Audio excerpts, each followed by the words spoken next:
Hello, everybody. Welcome to this new edition of Roma Press live stream. Thank you for being here with me. Um, I'm Andy. I'm the co host and the co editor of Roma Press podcast and romapress.net. Um, if you are just joining us for the first time, welcome and please consider subscribing to the YouTube channel and liking this video so that it's easier in the future to be aware of when these live streams come up, and also you get all the latest episodes of the podcast on YouTube as well.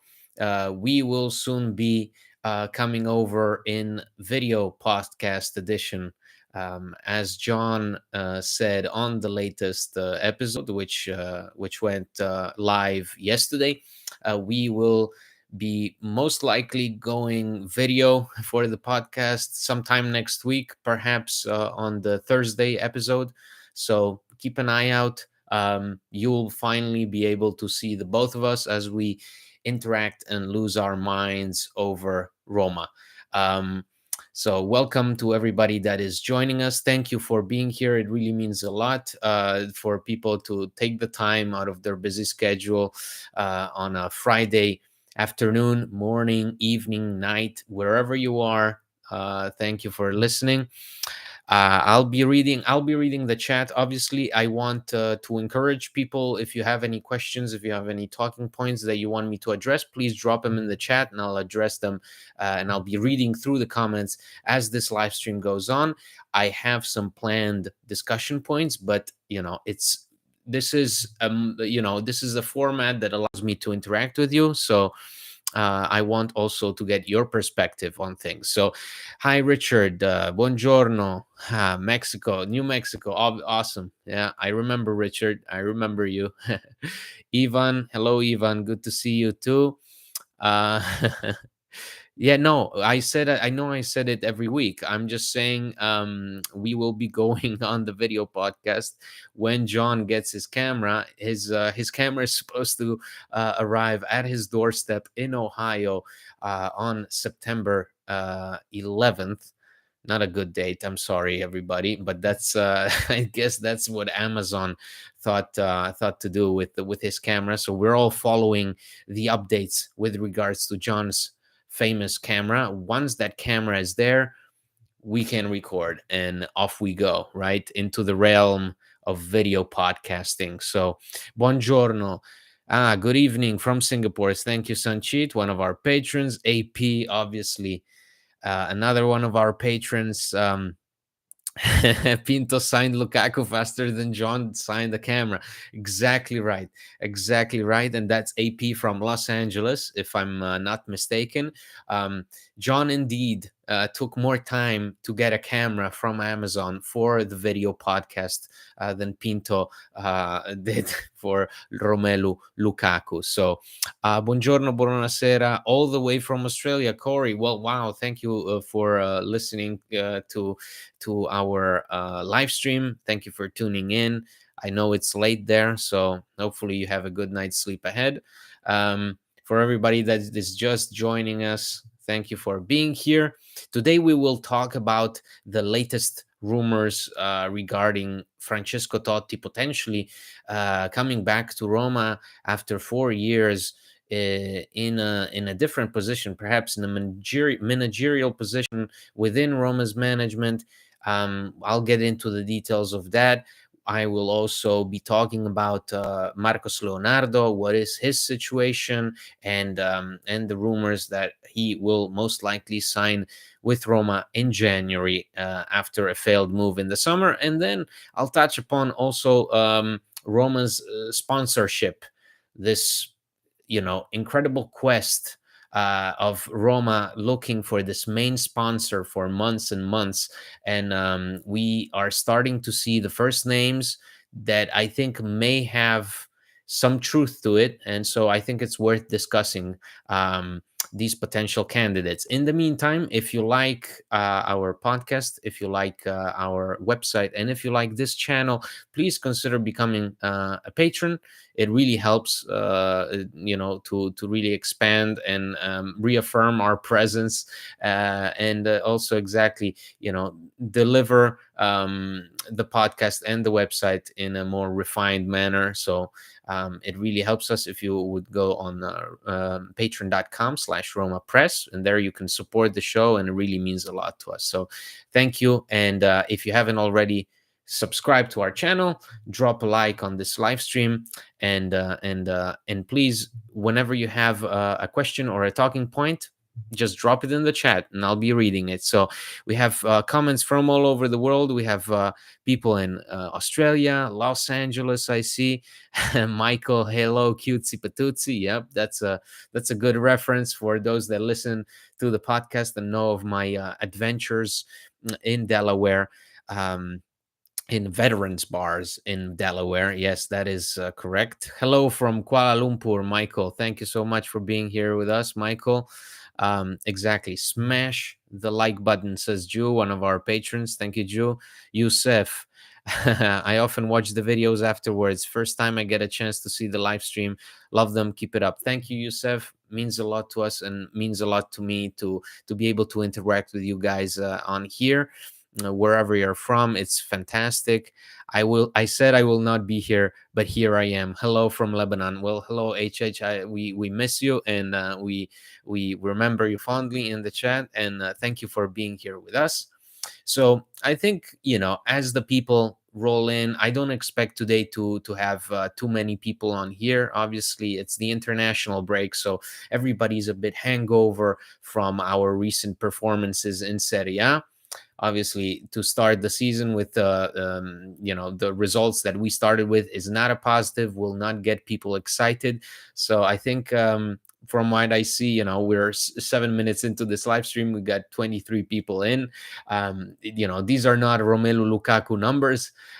This is clearly the after effect of Roma's start of the season, and in the international break, which is, a period of time where some people would like to just cut all ties with Roma, because enough is enough, and you don't need the headache for 2 additional weeks without even the team playing. But it's also a period of time where there are rumors, where reports emerge of stuff happening behind the scenes, and also, somebody like Jose Mourinho perhaps looking around for solutions to the problems that he saw on the pitch in the first 3 games of the season. So once again, I will be talking about 3 main topics that I would want to touch upon. But if you have any remarks, please drop them in the comments. I'll make sure to get to them. So, first of all, buongiorno, Jay Macklin. Hello. Hope you have a nice coffee ready for the live stream. I already had mine, so I'm just gonna be having some water. The latest reports with regards to Francesco Totti, and it's not even rumors at this point. It's more. It's more than that. I think the latest reports from La Repubblica and Il Tempo all basically point to the same thing, which is Roma are looking for somebody that could mediate. Mediate, yes, that's the word, between the team, Mourinho, and the referees, and somebody who could take the heat of the moment in the media spotlight as the season progresses. Now, that is, we know that it has been a specific request of Jose Mourinho when asked. I think it was near the end of last season or beginning of this season. I think it was in that lengthy interview he gave to Corriere dello Sport, when they asked him if he had any regrets, or if how happy he is at Roma. He said he's very happy, but he missed somebody that would step in front of the cameras when needed to address whether it was refereeing episodes not going Roma's way, whether it was some off the pitch situation. Basically, somebody who could handle the spotlight and somebody who could handle all sort of diplomatic matters, right? Like a PR, basically. And that has been I think on Roma's radar more than ever lately as we enter into Mourinho's third year in the capital. Let's see, Joey, our good patron. Ciao, everyone. Morning, morning. Hello. Richard already has a comment. Andy, I believe the international break is good to break up our shit show of a beginning. Definitely. We need positive energy for this team. Got to maybe be that juice we need coming out of the break.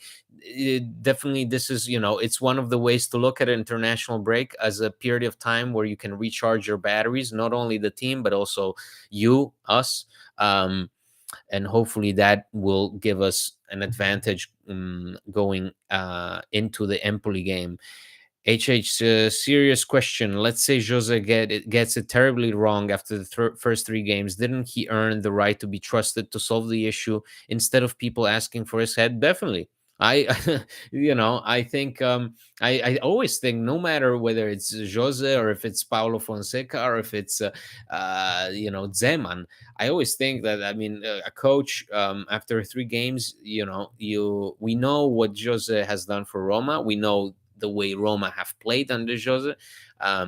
May like it, you may not like it. You may be more critical of the style of play. You may be more focused on the results. You may be more focused on the fact that he won a Conference League in his first year, whatever. But I think we can all agree that three games into the new season is not enough to even give a judgment about this team. We know what this team has been through in recent months. We know where they are at in their development, and so I think it's only right to still have some.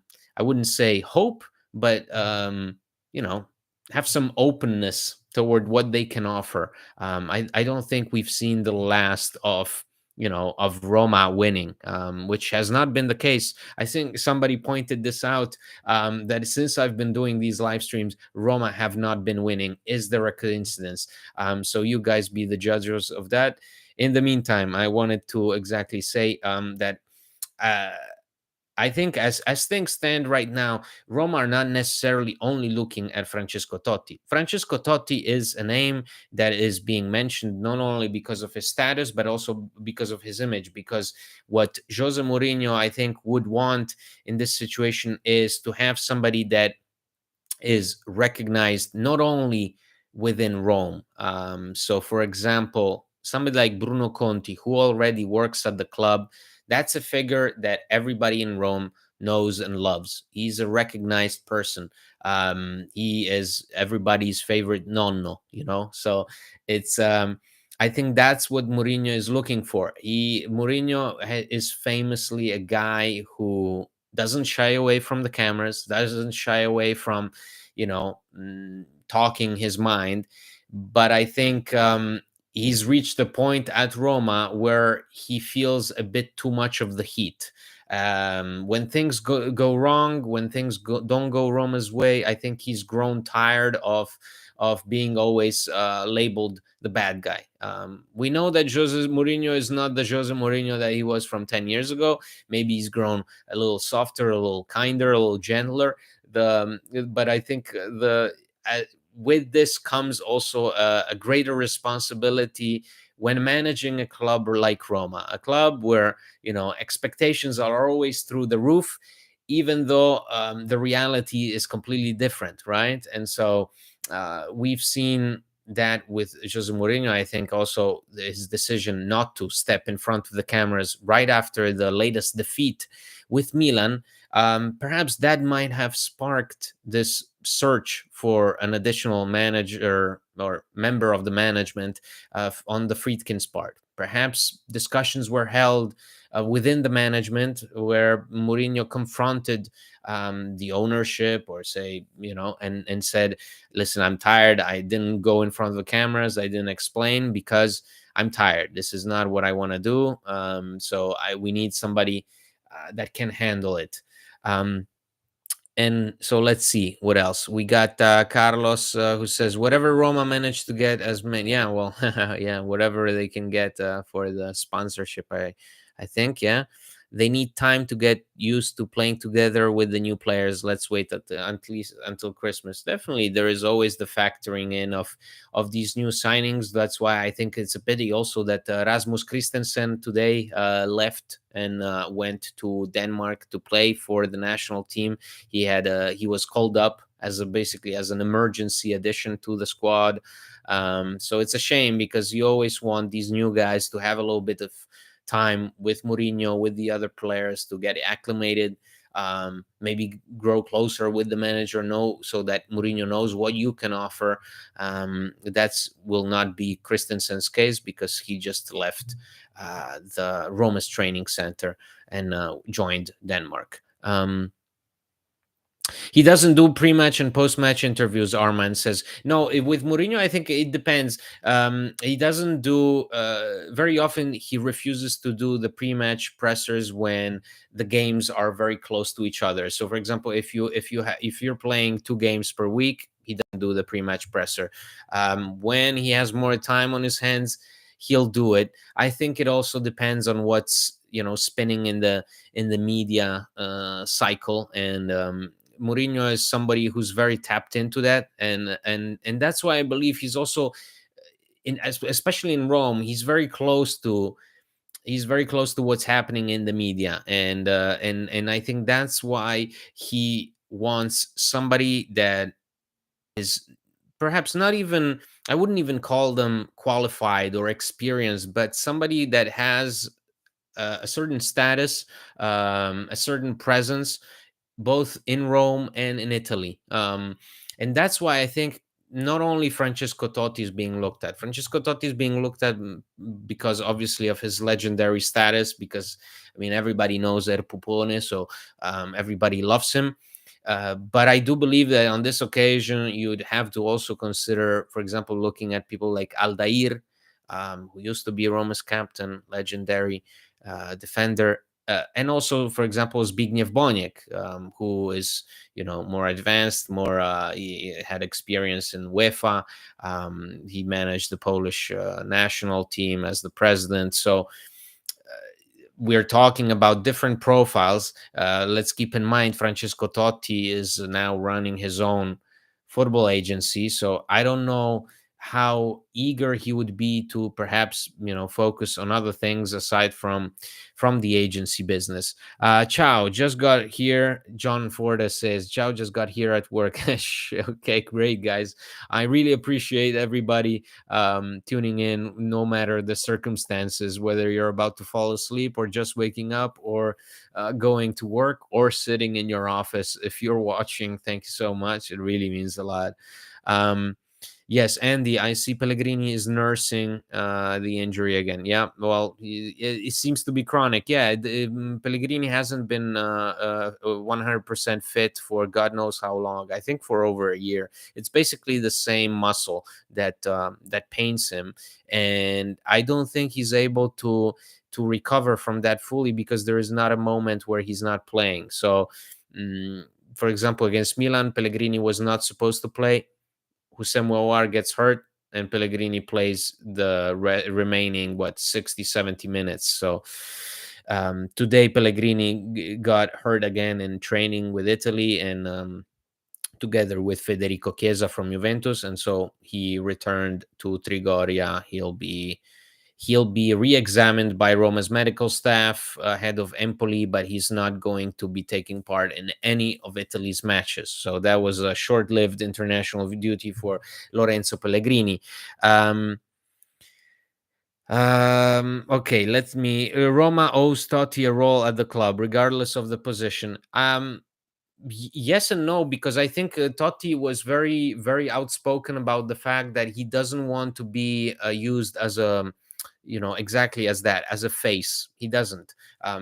Let's keep in mind, Roma offered Totti a position within the management right after his retirement. Totti accepted it. He briefly worked with Ramon Monchi, the former sporting director. That was also short-lived.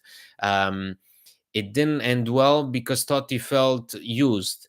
I think Totti didn't have the same duties as someone like Paolo Maldini at Milan. Paolo Maldini was a technical director. He had the title. He he had done his studies. He had worked for it. Whereas Totti, going straight after retirement into this position, he wasn't really at liberty of doing much of any significance other than sitting in the stands, attending the games, and from time to time appearing in front of a microphone. So I think it's partly also on Totti's intention not to fall into the trap of once again being just the Roma legend, being used as a puppet, as a mascot on in games, and giving an interview here and there. So I think that's why I'm saying I think Totti is certainly somebody that Roma are looking to pair with Mourinho, but I also do believe that Totti himself would only accept something like that if it entailed more duties, more tasks, more visibility. Um, and I'm not sure exactly to what extent this position that we're talking about, this mediator, PR diplomat, basically, would be for him. We saw a lot of people say, for example, Javier Zanetti at Inter.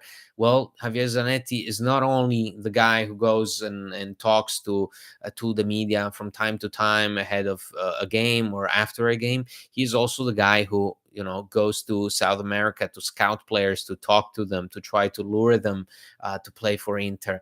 With Totti, it's different. Totti has not taken part in any courses at Coverciano for any of those top management positions. He decided to dedicate himself to his own agency. For example, Cristian Volpato, the ex Primavera player at Roma, he was with Totti's agency, and so I that's why I'm saying I think Totti's return would be fantastic. It would definitely boost not only Mourinho's status within the city, but also the Friedkins, and also sort of maybe reignite all the interest and excitement in this project, as Roma also are working on the sponsorship, on the stadium. But at the same time, we have to understand that it takes two to tango, and Totti may have other priorities. Peter says, I woke up for this. Well, great. Thank you very much, Peter. Thank you for joining us. If you haven't done so, please click the like button. And if you haven't done so already, please also subscribe. It will help us a lot. Um, let's see. I think the people are concerned about the injuries, medical team to be blamed. And it's funny because perhaps at the same time, nothing. The medical team hasn't changed since Mourinho's first season, and let's keep in mind that the first season was actually relative success considering what Roma had been through in terms of injuries in the past. Right now, last year it was rough, but I also think that all things considered, Roma's medical team were able to keep somebody like Dybala relatively in shape. Um, and with Pellegrini, especially, it's a whole different case. This is a guy that I think did not treat a severe injury in the past with enough attention. He always had that mentality of, I'm going to play through it. He always gave his availability to whether it was Paulo Fonseca or Jose Mourinho, and that has come back to haunt him. Before that, it was a foot injury. I think now it's more of a hip injury, and this is a player that is never given enough time to fully recover because his captain status, because maybe it's difficult to replace him in the starting 11. So we have a problem with Pellegrini, and we'll see if he can recover for Empoli. Let's see what you guys are writing. Agreed, says Corey. I believe the club should try and find a role for Totti to grow into. I always believed he would be a great technical director at the club, especially with his status among football players. Obviously, Totti is, we everybody knows Totti, everybody loves Totti. You have players all over the world looking up to him, and Roma desperately need, even once the Jose Mourinho era comes to an end, you need some names at the club, right? Those names that immediately spark interest from a player. And I think obviously we all know that if Totti calls you, you feel special, right?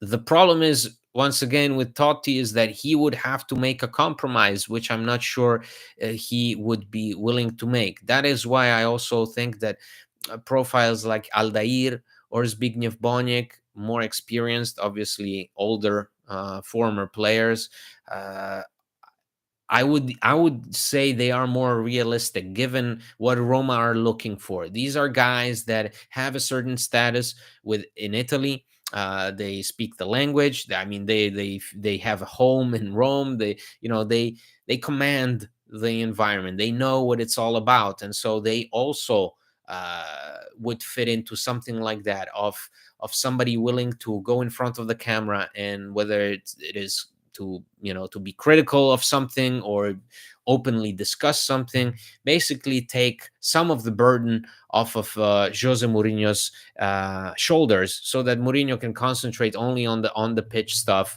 while somebody, not Thiago Pinto, not Ryan Friedkin. We all know that Roma's current management like to keep a low profile.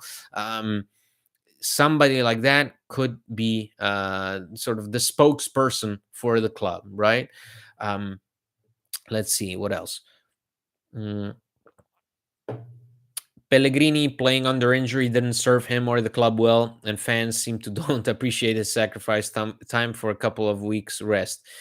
I agree that Pellegrini, in Mourinho's first year, he was sensational. I believe it was near the end of the first season that he got hurt, and never gave enough attention to that injury. And sure enough, in the second season, it started to plague him. Really, he started to either skip games, or he would leave a game injured, then come back, with, I don't know whether it was 70%, 80% fit. And that's not enough for a player that it should be dynamic like Pellegrini, that should be the focal point of Roma's attack and midfield.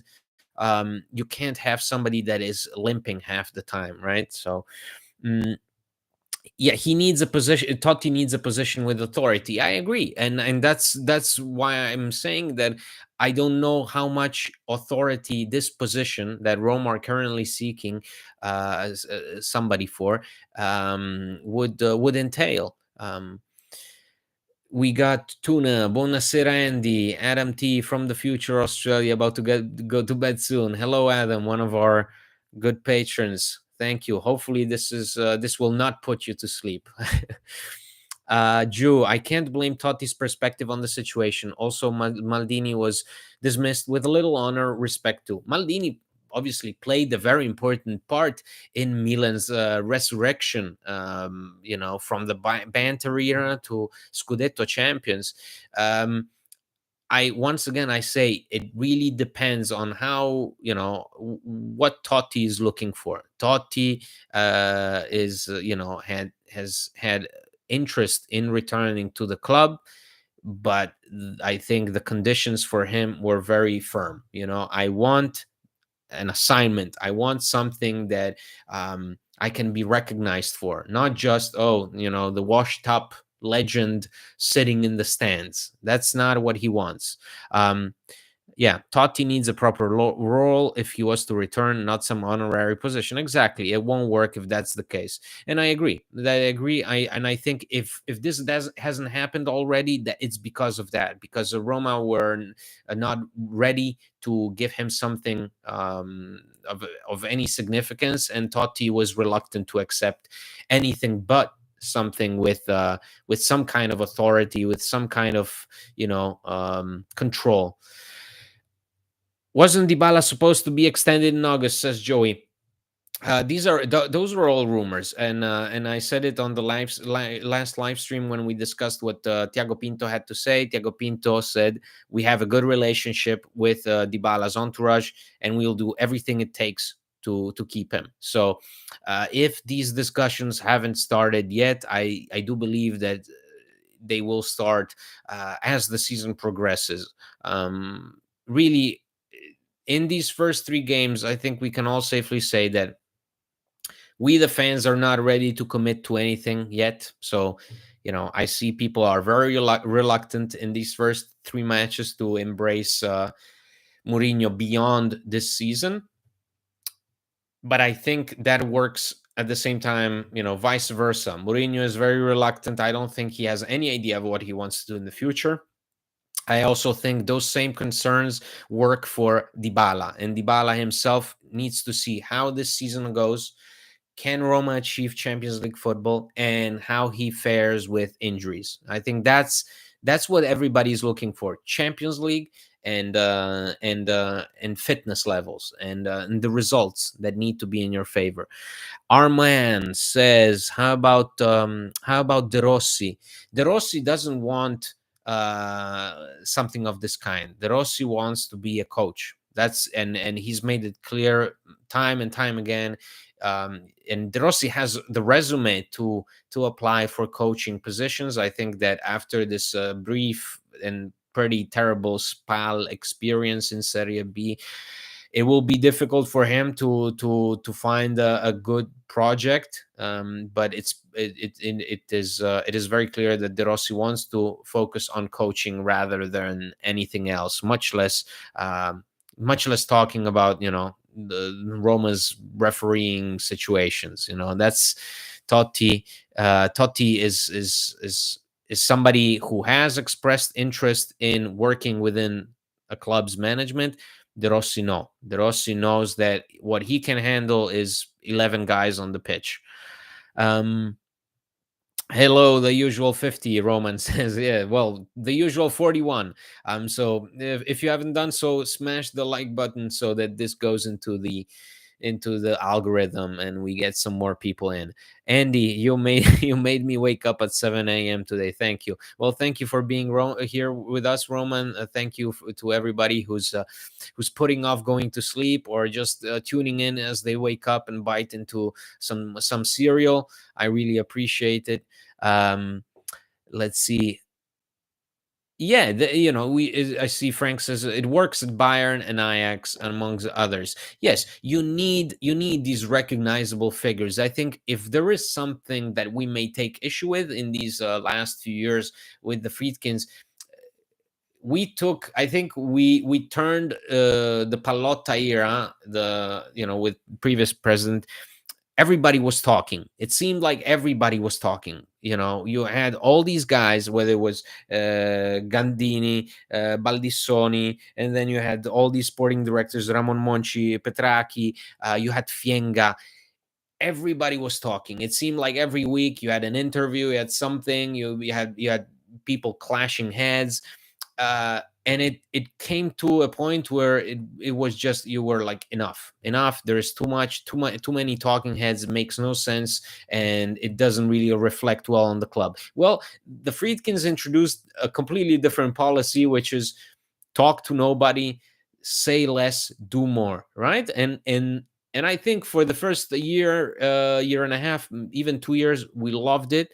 I think it becomes more complicated when things are going south and we get concerned. We're preoccupied. Is anybody handling this solution? Is anybody looking for a solution? What's going on behind the scenes? Well, with the Friedkins, nobody wanted to say anything, right? And nobody wants to say anything, and much less after a game or before a game. That's what Mourinho was brought in for initially. Mourinho, this persona, his famous, direct attitude, the outspoken, special one, right? The confident person in front of the media, no matter what. And I think to an extent it worked. But even Mourinho, in a place like Rome, gets tired after some time, right? So that is why I think now we all can agree that there must be somebody, like Bruno Conti. We don't see Bruno Conti. Why? Because Bruno Conti actually has a specific task. He's not there sitting on the bench with us. He's with the younger players of the youth teams, working on their development, on the scouting. So he is working behind the scenes. It would be lovely to have Bruno Conti go up there and talk in the microphone and show himself, but I don't think that's what he would want. So you need to find somebody that is comfortable enough. I do believe that perhaps you also need somebody that has I wouldn't say, political connections, no, but maybe has like a network, a network. And I think, honestly, Zbigniew Boniek, you may like him, you may not like him, but undeniably, this is a guy that is well connected in the world of football, having worked in UEFA and having represented his national team. So there, and he speaks, he speaks the language, he speaks languages, so it's more comfortable. I think he has more of control over his own image and what the expectations could be. And it wouldn't even be, it would be a former player, yes, but it wouldn't even be this big this because with Totti, it's I think it would be a beautiful thing, but it will also it would also make his life more difficult, I believe, because the expectation would be always to seek advice from Totti, to seek refuge in Totti. Roma get a bad referee call, and who is expected to talk? Totti. And I don't think that's something that you can so quickly embrace, right? Because it really works. I don't know if it works necessarily in your favor, in your image. Here you go, oh, another time, once again, Totti's moaning, right? That's because at the end of the day, that is what the reports are saying, that Roma wants somebody that can handle the heat when because of the recent tension with match officials. And so whenever you have these episodes, Roma, for example, have a penalty called against them or something, and you need that somebody to show up in front of the media and discuss an episode or something that didn't work out with VAR. It usually brings attention for the wrong reasons. Oh, he's moaning. Oh, he's at it again. That's what we say also of Mourinho, right? That's why he stopped talking to the media after the game. So that's why he didn't go to the media after the Milan loss, because he didn't want to once again be labeled as the one moaning. And so I think that's what we have to consider, also the image that a position like this would entail. Hi Andy, when can we expect both of you to be on camera together? Rosario says. I said it, Rosario. I would expect it to happen next week, probably for the Thursday episode. So I do believe that next Thursday we'll have the whole thing set up, and we'll be recording the Thursday episode on video. As somebody said, right when this started, we took John's camera took more time to arrive than Lukaku to Rome. So, yeah, we have an easy 7-8 games coming up. Maybe Jose will revert to back four. Maybe. I think we'll definitely see a change in the defensive formation with Evan Dika slotting in. It's Jules. Andy, it's a little early to tell you, but do you suspect Pinto Renew stays? I sort of hope he does. Yeah, that would be an interesting talking point, Jules. Thank you for bringing this up. I think if it was up to Pinto right now, he would say yes. But once again, these decisions, and it was pretty evident in his press conference when they tried to ask him about his future and Mourinho's future. To me, it came across like a lot, if not everything, stands on the basis of whether you're able to qualify for Champions League or not. So even Pinto's renewal, because let's keep in mind, Pinto, just like Mourinho, has his contract expiring next year. Even that situation, I do believe, is closely linked with whether we make it top four or not. And that's why I say, when I say predictions, I don't believe in predictions. I just believe that Roma have to get top four, because then that would definitely unlock several situations. Wouldn't necessarily mean that Pinto would renew, but I do believe that it would lead to discussions. Whether if you miss Champions League football, then I think discussions for Paulo Dybala, for Pinto, for Mourinho may not even take off. Yeah, come on, there's 40 of us and only 14 likes. Now 19. Guys, keep smashing that button. And if you haven't done so already, subscribe so we get more people as the live streams become more regular. Um, the refereeing against us has been horrendous, says Frank. That's why Dybala is injured. The way he has kicked in the first two matches was criminal. Um, these things happen on and off, for everybody. But and so I think it's just this situation that Roma are looking for. We have this Totti situation. It's just from a media point of view. It's not even what is happening on the pitch. I think it's just that the situation got a bit out of hand, and Roma are being looked at as the villains from the referee side of things, and they need somebody that can come in from the outside and mediate and calm everybody down. That is why I think we all like Francesco Totti, because who's gonna get mad at El Pupone, and but also who's gonna get mad at Aldair or Zbigniew Boniek? These are nice little old guys who are minding their business and are very diplomatic. So the problem, Mourinho can't talk his mind because he's clearly targeted and will be suspended for any reason they will see fit. And why is that? Why is that? Because Mourinho, up until a certain point, had carte blanche. Mourinho took the heat. He went out of his way to make comments that then came back to bite him in the ass. And now he is not feeling comfortable with making any more comments. And Thiago Pinto has, I think, made it a point that he is also not willing to embrace that role of the man who goes into in front of the media to handle the heat. The new CEO, Linas Loku, is not in a position to do those things. So that is why you need somebody there, and the duty has to be handle the image, keep the brand, keep things steady, keep the ship steady. So let me soon move on to another topic, because I think we can all agree we like Totti. We like the idea of this romantic return that should have happened before. I definitely agree with that, because it's a bad look. At the end of the day, it really is bad look when you have somebody that has been so vital to the club not even being close to a position within the club that he played 25 years for. So um, Sanchit says this role needs someone more diplomatic. Totti can be great asset in another role, but not this role. Yeah, and that's what I'm saying. Totti, I think, could be great in luring players to come in and working with the scouting teams, if because that also depends on Totti, if he's interested in learning, if he's interested because you can't just right off the bat, you need to do some studying, you need some licenses. Paolo Maldini didn't just join Milan because he's Paolo Maldini. Paolo Maldini actually worked for that position. And so he's, even after leaving Milan, if he wants to, he's eligible to work for any other club. That's not the case with Totti. Okay, let's see. Love Aldair, my favorite. This upcoming schedule is ideal for Lukaku's minutes.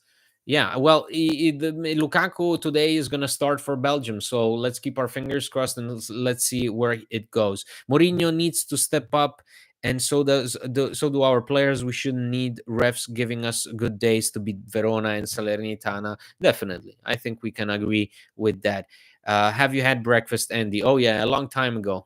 This is late afternoon, so I already had a coffee and everything. What about the stadium and what will change in Roma project? Well, the stadium is still, I mean, talks are ongoing. The objective is still to build the stadium by 2027. So when the centenary comes along, and we're going to be celebrating the 100th anniversary of the club, and so that is still the original idea. These things in Rome, in Italy, more specifically, are obviously unpredictable, to say the least. So today, is the project still on? Yes. Would that facilitate Roma's growth? Would that benefit Roma's transfers? Would that benefit the revenue? Yes. But is it going to happen? you know Okay. We need a video day in the life of Andy to know you more. You'd be bored stiff, I'm telling you.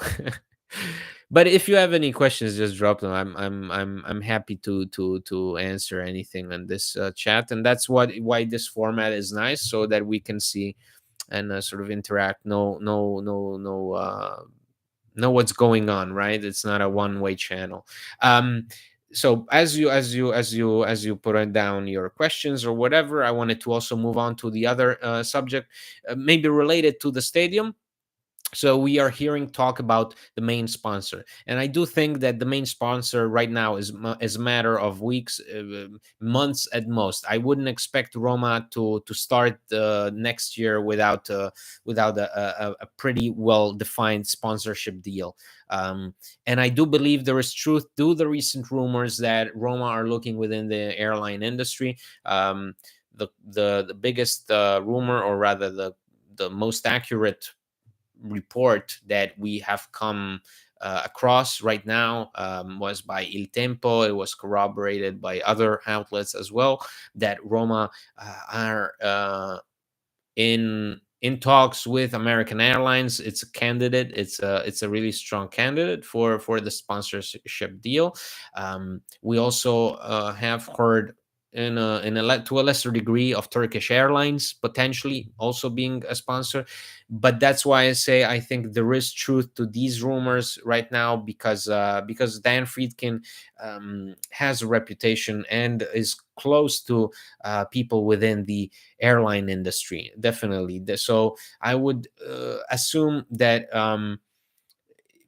earlier reports of perhaps Roma being interested in an Italian sponsor, I don't see that happening. I do think that with the Friedkins, it's all about image, it's all about accessibility, it's all about an international brand. It's also about expanding beyond Italy, beyond borders, whether it is to Asia, to America, to Africa. It's about making Roma a global brand. So to me, it only makes sense that you would get either exactly like some international airline like Turkish Airlines or American Airlines, that is clearly something that works in Roma's favor, in the Friedkin's favor. Let's remember, if Dan Friedkin is a renowned pilot, and somebody that not only works in the car manufacturing business, but also has connections to the airline business. And so there is definitely something there.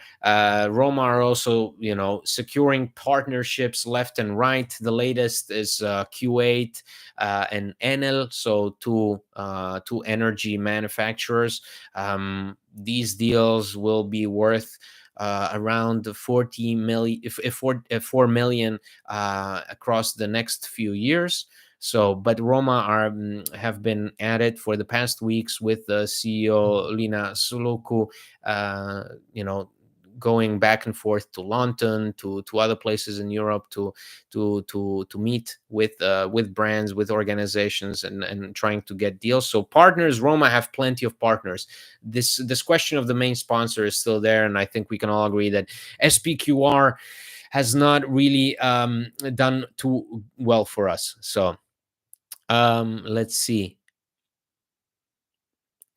Oh, you say Jay Macklin said it will be a good time for Lukaku because he feasts on smaller teams. Yes, let him right after this international break. We have an accessible schedule, so it would be perfect for him. Base. Are you in Luxembourg? Yes, right now I'm in Luxembourg. I'll be moving on in 3 weeks. I'll be going to Spain. Best places you travel. Wow. I did the US cross country a few months ago, and that was incredible. It's not a specific place, but it's unbelievable. It's an unbelievable experience. um Yeah, the sponsorship situation is dire, says Corey. Our financial spending capacity is directly harmed by it. I can only hope we can generate more from it than we did with Qatar Airways. And that's, I think, that's why the Friedkins have hesitated for so long to accept any deal, because this is not about accepting any deal. This is about finding something that is sustainable and that is long term, that there is a future to it. We know how Digital Bits, that sponsorship deal ended pretty badly, given that Digital Bits did not submit some of their payments, and that harms the image. And I think the Friedkins realized too late that that was not going places. Similarly to what Inter did, Inter also realized a bit too late that the payments from Digital Bits were not going through, and so I think that really was a wake up call for the Friedkins to find something more concrete than some shady crypto stuff. So um, then the SPQR mark will be gone. Yes, once you find the main sponsor, the SPQR will be gone. This is just some temporary thing. We remember the SPQR was initially brought in 2016-17, right? We all loved that kit, and then we lost the Derby, 3-1, I believe. Yes, and we haven't had a sleeve sponsor for years. This is, and again, because I think the Friedkins don't want to rush into anything that is not profitable and sustainable and doesn't tie into Roma's long-term strategies. As I said, Roma want to build an international brand with the Friedkins. So if you get, for example, there was talk of Roma, being approached by Barilla and other Italian brands that we all love, the memory of Barilla and so on. But um, let's not kid ourselves. These are things that have to appeal to a broader audience. These have to be recognized by broader audiences. So um, are you going to a specific place in Spain or going around the country? Joy says, no, I'm going to Fuerteventura in the Canary Islands. I've been all over Spain.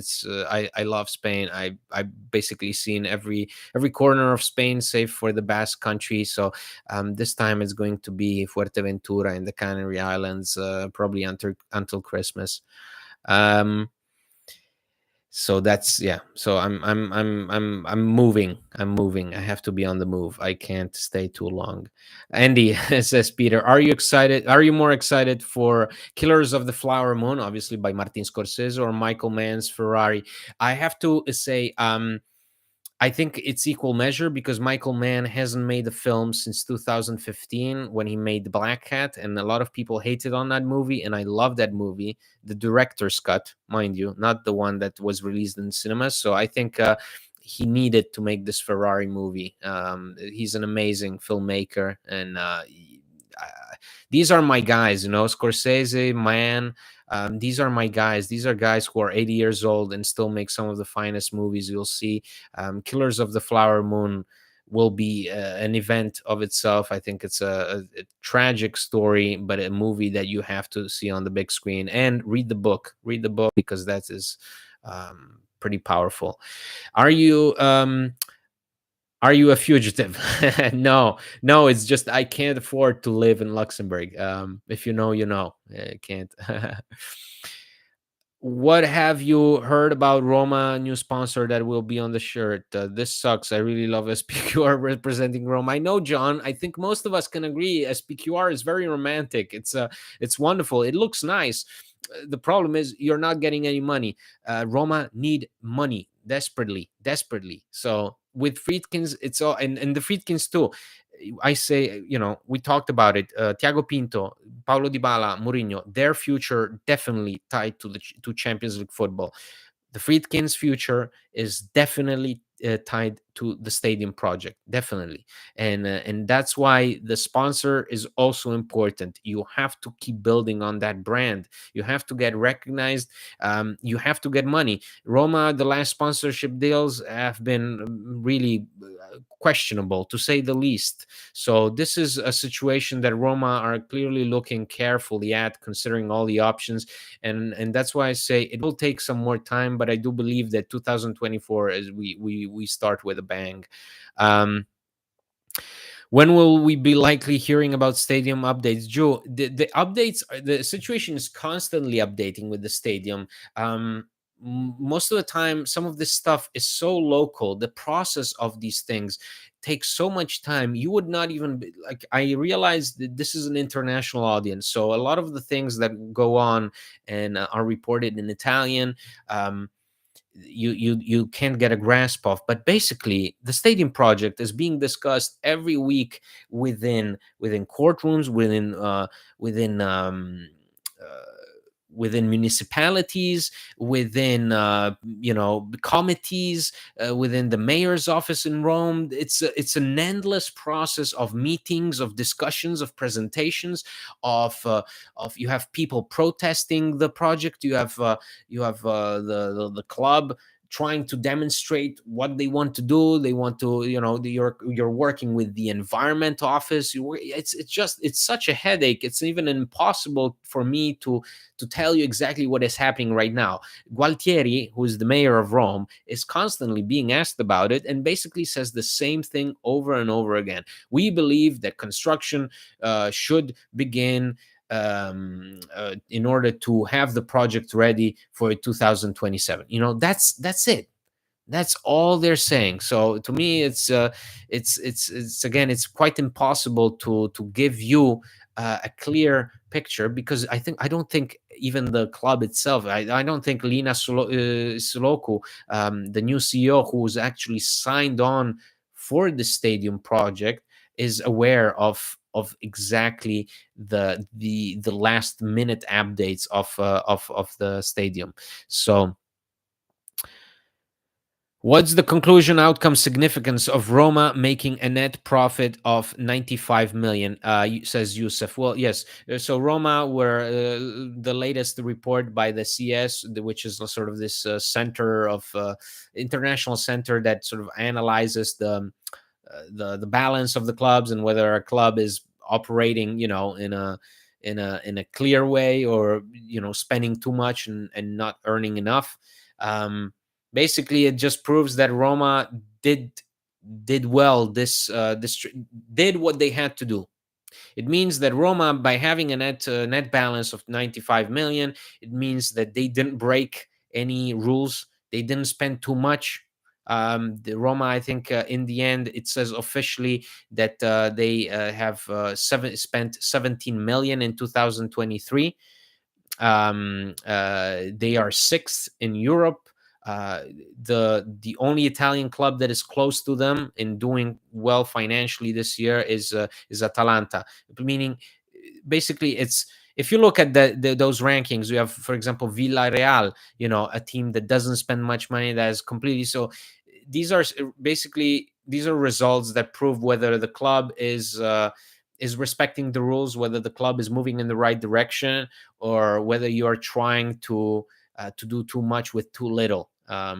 It doesn't mean that all of a sudden you got money. It just means you're on the right path, and you may not have any more issues with UEFA, at least for this year. Although we know that UEFA will give us, I think, a small fine in October when they look at our transfer business, with regards to the fact that Roma did not achieve the 30 million of in revenue by June 30th. They got slightly less, like 28 and a half or something. Their only repercussion will be a small fine, I believe. So how do we bring Matteo Bonetti down? Says, guys, I'm not here to make enemies. So I'm not even gonna. I'm sorry, I'm not gonna address that. God bless him. Let's see what happens with these, Twitter personalities. Um, would it not allow us to spend more on players next season? No, these are no. This is not related to whether it just means you have a healthy balance sheet. Um, you may not have to sell. You may not have to sell, but it doesn't mean that you will be able to spend. That's how Tiago Pinto put it. This year we were forced. We were forced. He said we were forced to make money by selling younger players. So maybe next year we will also be able to avoid doing that. Um, No, that's the Crystal says, are those 95 million result of financial engineering or real positive cash flow? No, that's real positive cash flow. That's it's basically the club working within the boundaries, the rules, and we all know this is not exactly what we like to see. We would like to see a club that goes out of its way and signs players left and right, but in the end, this is what in the future will allow you to get out of UEFA's grip. The Friedkins need to pull a Commisso. Fiorentina earns 25 million per year from Commisso's Mediacom and put Toyota on their kits with an inflated figure. It would definitely make sense, and I really do like the look of Toyota on our training kits. So it's I would love to have Toyota as a sponsor, and I actually thought everything was pointing, all the signs were pointing to that happening. Even the fact that Roma, remember, they during the World Cup they go to Japan, or after the World Cup they go to Japan because of the Toyota deal. It was such a big event, that I imagine that was only a prelude to what may happen afterwards. Clearly Roma are considering other alternatives, and that's why it's taking so long, because they want to have something that is concrete, that really satisfies them financially.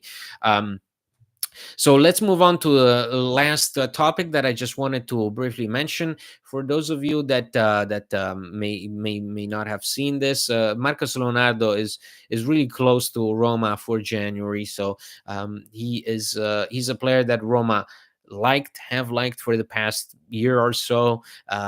They wanted to sign him this summer from Santos. Santos blocked the deal, so now Roma are determined to sign him in January, and things should go right this time.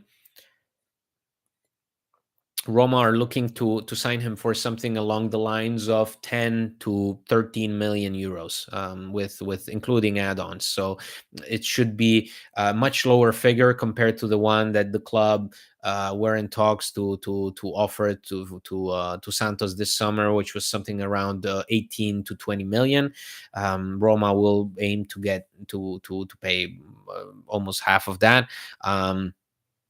And Marcos Leonardo should arrive in January. Today, the technical director, I believe, of Santos said that he will be allowed to leave in January. That the player is now earning a bigger salary because he agreed to stay and not go to Roma, not force a move. He accepted to stay, and so now he's going to earn a higher salary, but his contract has been changed, with facilitating his eventual transfer in January.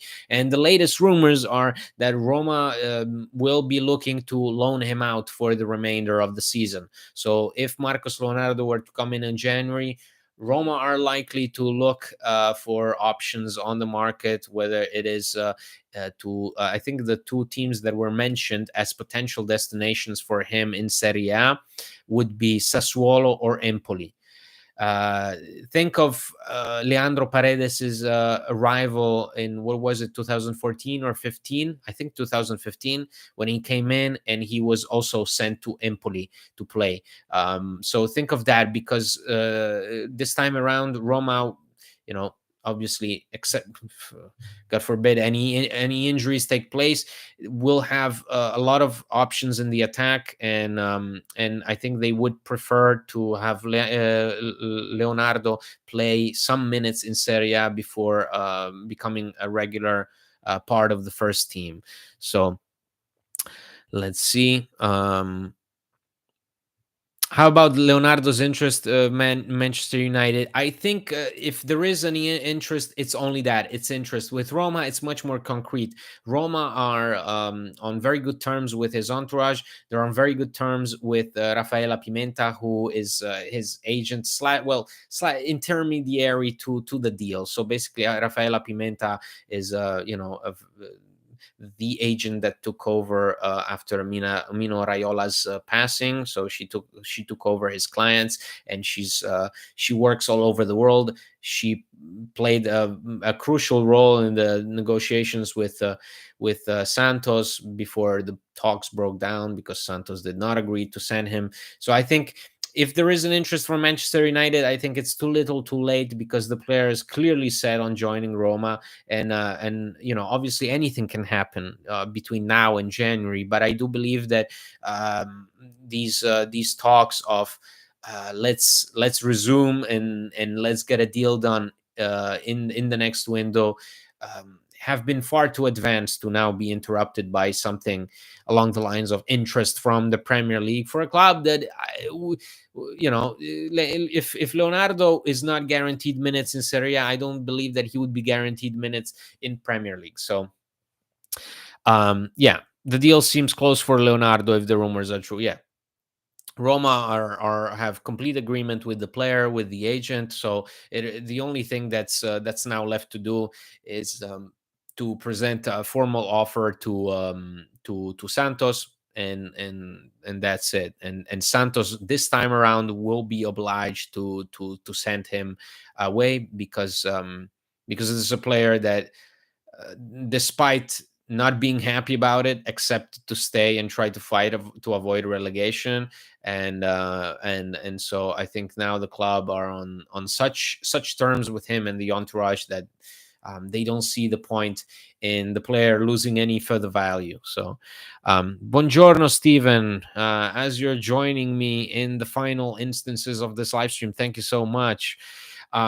What Corey says, Leonardo is a smart signing for the future. However, what about Azmoun?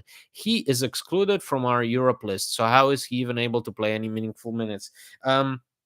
That's correct, Corey. Thank you for bringing this up. So one of the latest developments in these last few days is Roma were forced to exclude Sardar Azmoun and Rasmus Christensen from their UEFA list.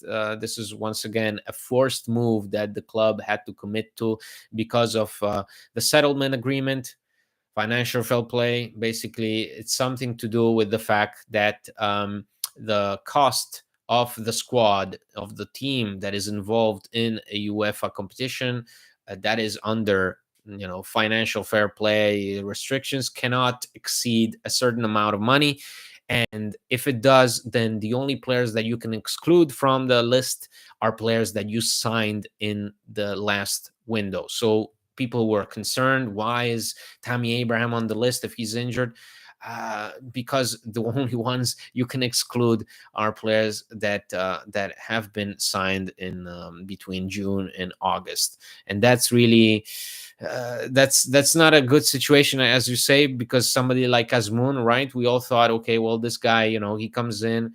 At that time, we didn't have Lukaku, but now with Lukaku, we're confronted with a thought, well, when he's gonna have his chance, right? And we don't really want to see our starters play on a rainy night in Moldova, because that's where we're gonna be playing Tiraspol. So we don't want that, but we're gonna be forced to do it. I guess Sardar Azmoun will get his minutes in Serie A. Right now, he's back to group training. He's been able to recover from whatever physical issues that had sidelined him in the last few weeks. So he is actually expected to play against Empoli, and I guess that's the way it's going to happen.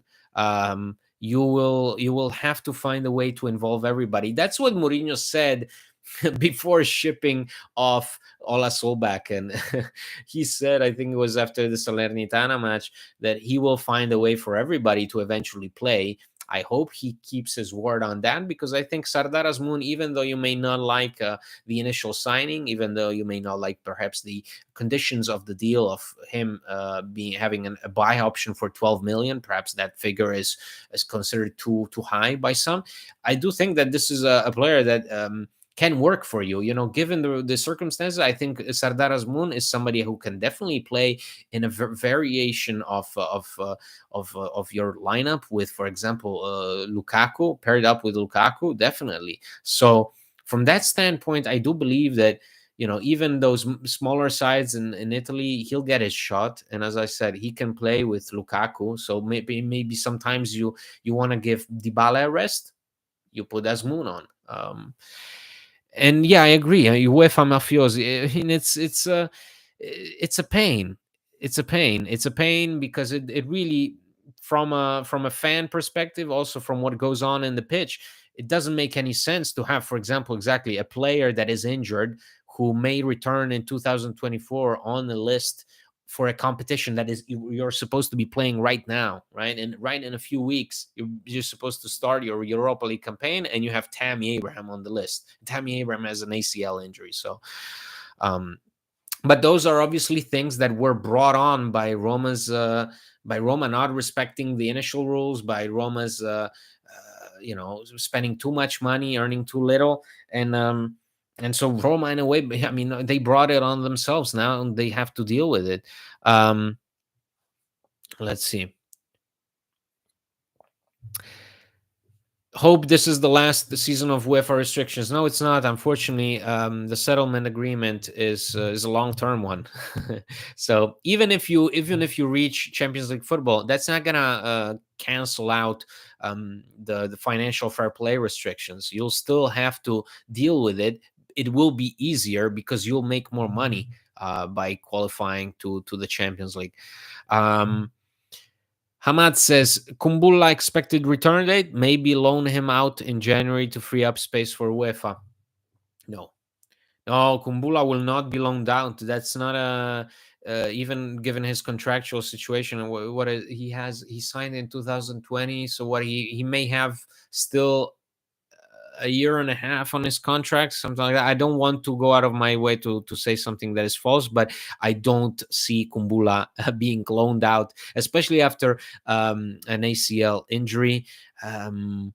He return date, well, his expected return date is a bit earlier than Tammy, so I would see him probably come back to training in January.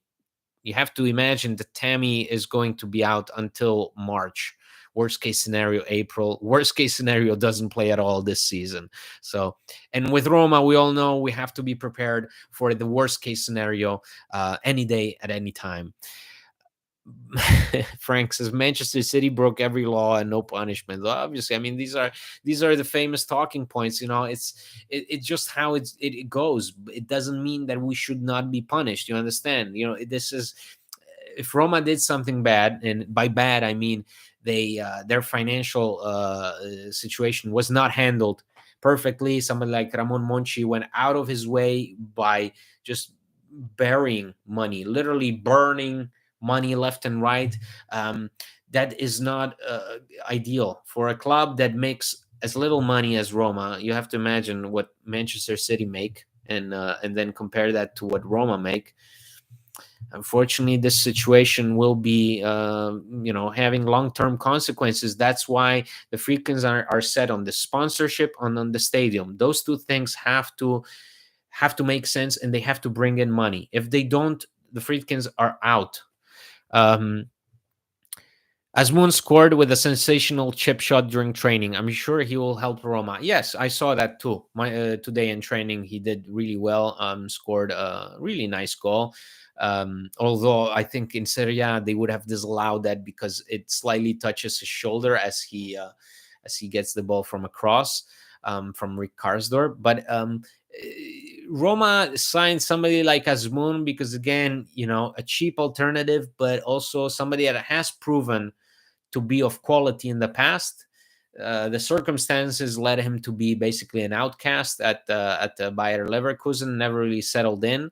So hopefully you're able to get somebody that can really give you good minutes off the bench. Hopefully this is a guy that will be better than Eldor Shomurodov, right? Eldor Shomurodov was brought in as Eldor Shomurodov was brought in as Asmoon's alternative in Mourinho's first year. He was brought in to play alongside Edin Dzeko, similarly to what Roma I think are planning to do with Sardar Asmoon, and him potentially playing alongside Romelu Lukaku.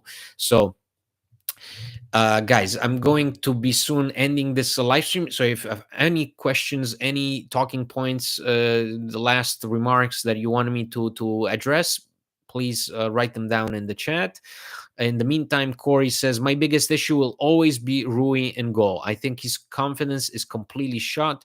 Couple that with his declining abilities, I see him as a liability this season. I would love to see Boer given a chance.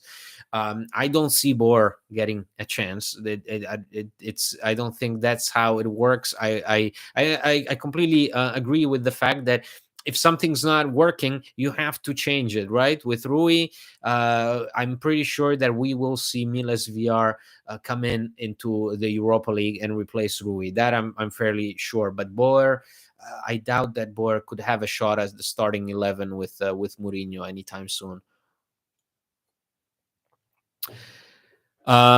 Steve, how would you describe the patron group chat to a prospective patron subscriber? The patron group chat is the patron group chat is a wonderful land of dreams and hopes and ambitions, but also devastated by hopelessness.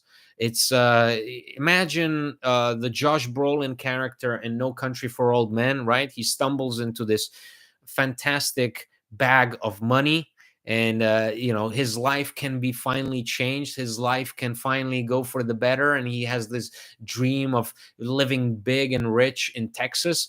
And then obviously he has Anton Chigurh, played by Javier Bardem, go after him, and his whole life becomes a miserable, cat and mouse chase. So that's pretty much what the Roma Press patron group chat is. But don't let this discourage you from becoming a patron. We really appreciate it. Any support, if you would like to help our show, you just go to patreon.com/Roma Press, and you can support us, and then we can exactly come to your living room, your kitchen, or your office and talk to you, whether it's on the podcast, which will go on video next week by I hope so, and or these live streams. So will Renato Sanchez be able to play against Empoli? Yes. Today, the answer to that question is yes. Renato Sanchez has recovered. Renato Sanchez is actually expected to start against Empoli.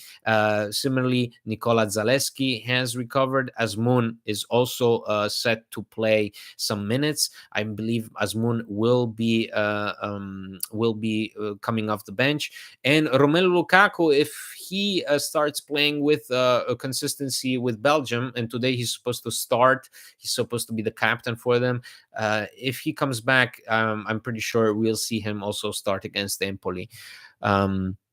So final questions. Oh, Rosario says, "What do you do for a living?" Rosario, I've done a bit of I've worked in communications. I'm a communications major, but I really it's not something that appeals to me on a long term basis.